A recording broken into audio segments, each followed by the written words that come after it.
mais um vídeo aí, o sonzinho aí. Próximo vídeo eu boto ele pra tocar direito. Mas hoje nós vamos falar aqui, ó. Sou no meu tio aqui, Nós tá com 3 sons aqui, nós resolvemos fazer uma montagem aqui. E agora vamos mostrar a vocês como foi que ficou. Nós tá com esses 2 módulozinhos. Vamos fazer um estragozinho. Vamos lá pro teste.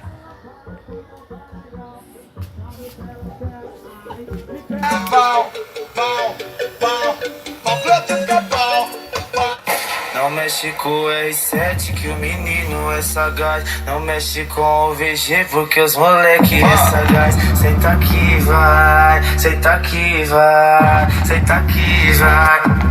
Minas, paredões. Na ponto 30 do papo. Senta aqui vai, senta aqui vai, senta aqui vai.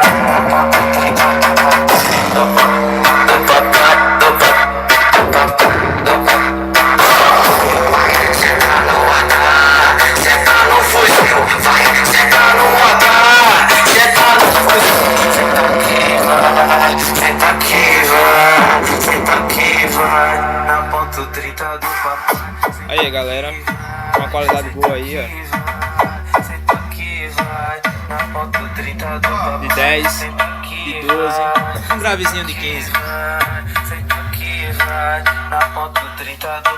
Só pra gente não ficar sem fazer nada. Aí nós resolvemos montar isso. Vocês veem aí.